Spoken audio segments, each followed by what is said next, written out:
is January 1st, 2008. Right. And I'm over here with Uncle Lester, and we're going to talk about family history. And we really don't have a plan for this tape other than just to talk. Okay. I don't have a plan, not specifically. And so I think the goal for all of you listening in the later years is to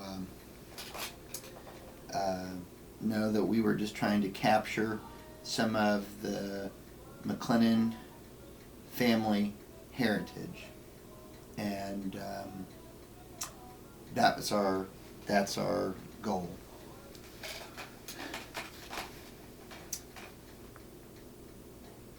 Why don't you start with describing just tell us who your immediate family is, your brothers and sisters, and your mom and dad. Okay. My father is Henry Alexander McLennan, and my mother is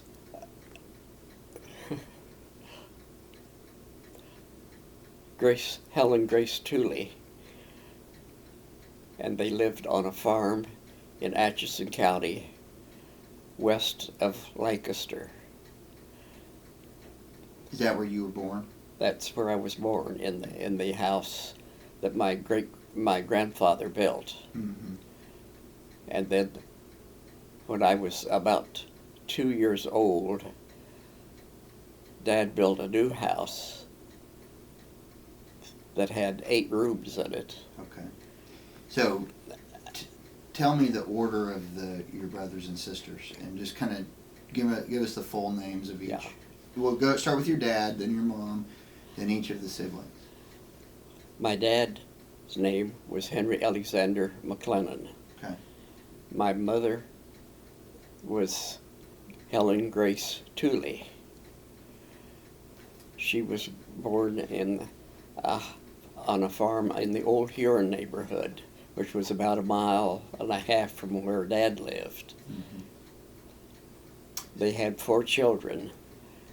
My oldest sister was Mary Genevieve,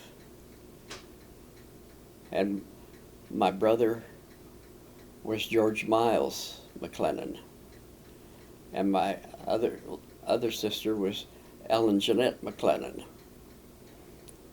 and my name was Lester Alexander McLennan. Lester Alexander. So Right. let's start with Mary. Mary Genevieve. Do you know why she was named that? Was it a family name? My mother's sister was named Mary, but I don't know where the name Genevieve came from. Okay. What about George Miles? George was named after his great-grandfather and his grandfather, and Because the great-grandfather was George McLennan. yes, And he's the one that came over from Ireland. from Ireland, okay. And the Miles came from grandfather Tooley on my mother's side. His name was John Miles Tooley.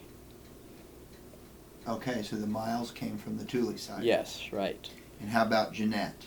Jeanette, what was her middle name?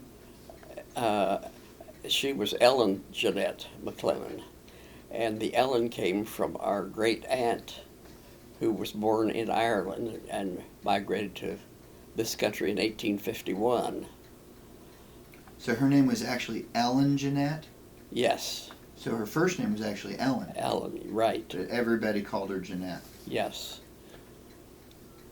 Why did they not call her Ellen? I don't know. And my name, Lester Alexander, Lester came from the Beans, who was on the Tooley side, from Lester Beans. And the Alexander came from my dad, was Henry Alexander McLennan.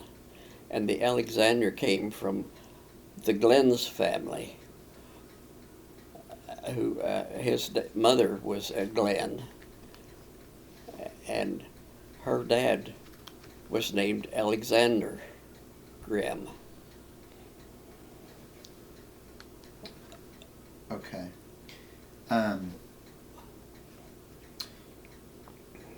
What was the age difference between like between Mary and George and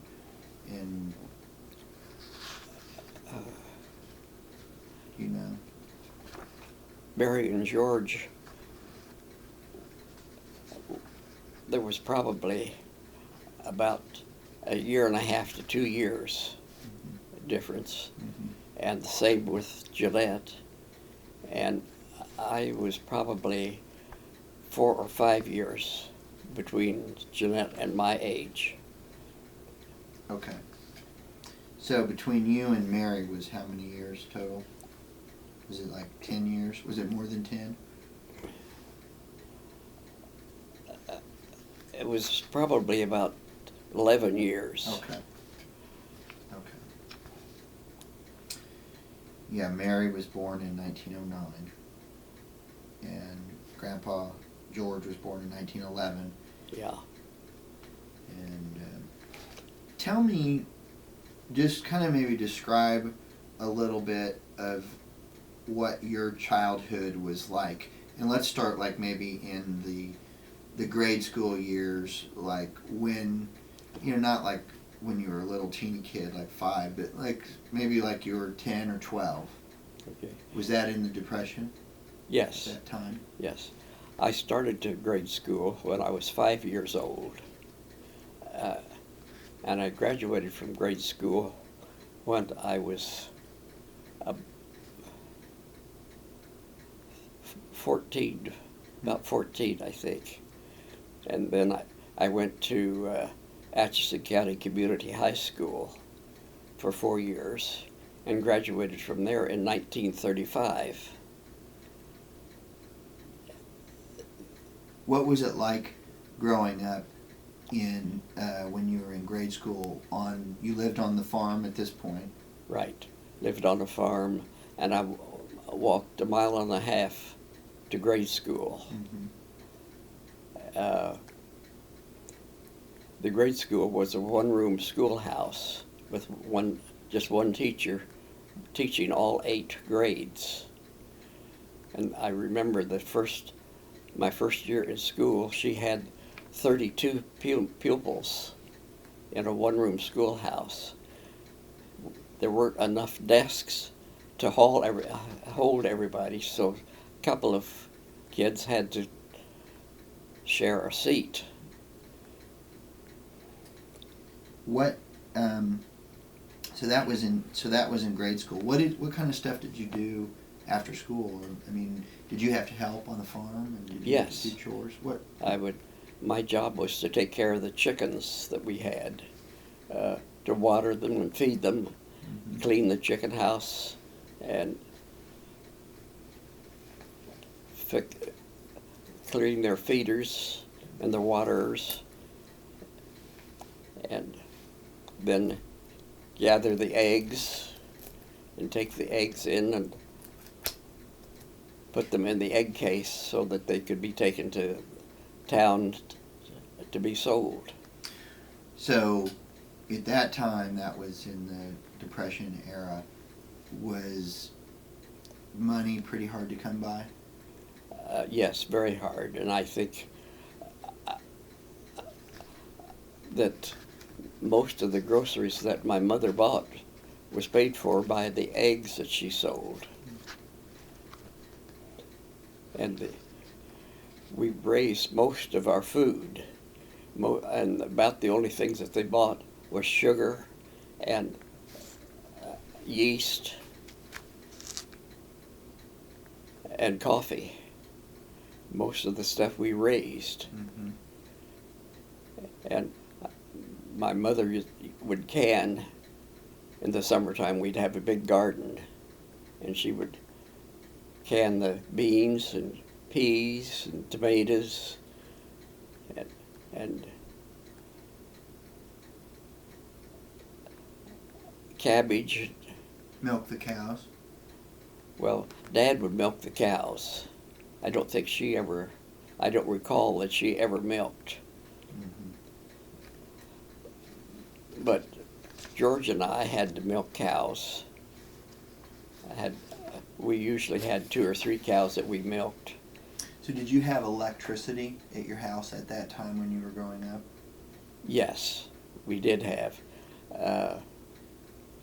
In the new house that Dad built, there was no electric lines running by the house, so Dad built an electric line from about 3/4 of a mile away, Mm-hmm. and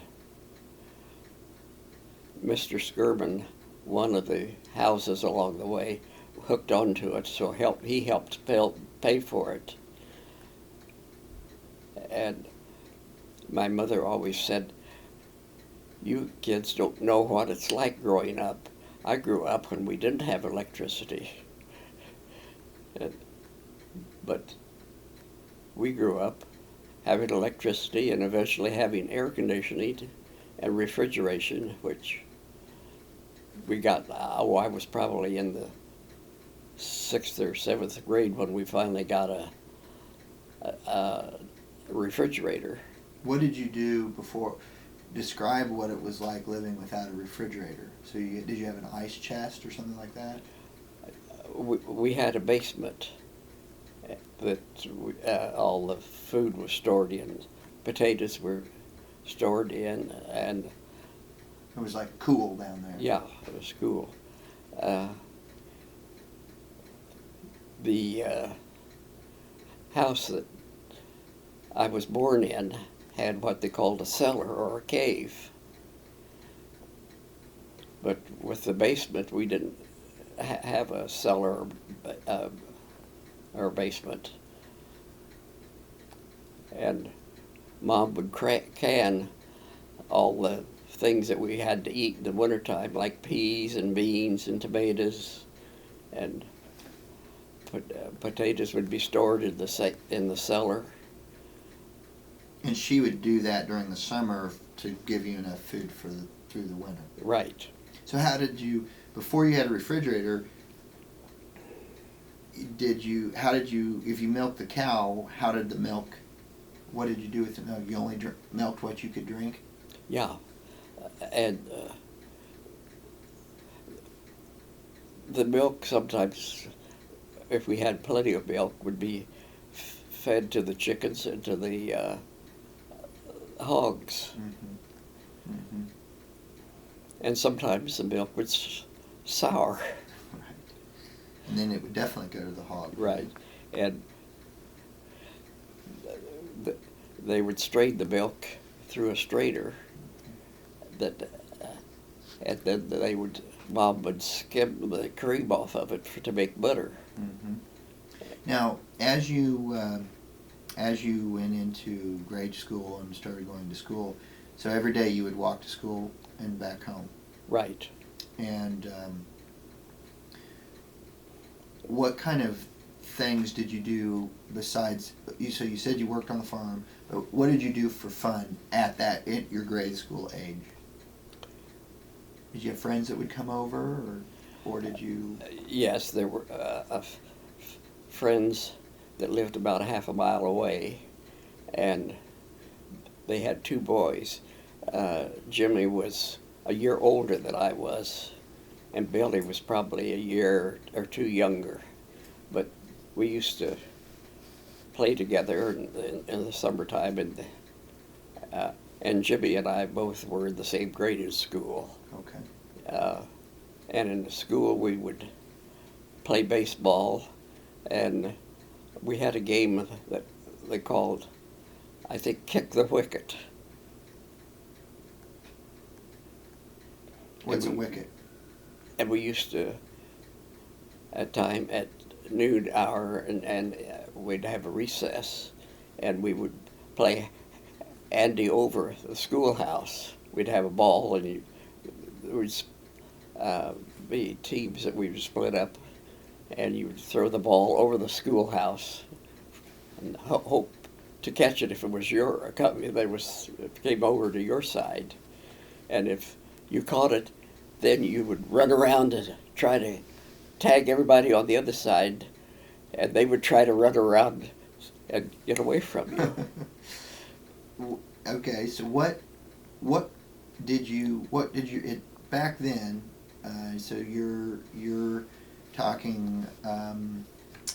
You were in 10, 11, 12, 13, 14. So that range. What kind of did your dad have a car at that point? Yes. The first car that I remember Dad having, I was probably 1 year old. Okay. And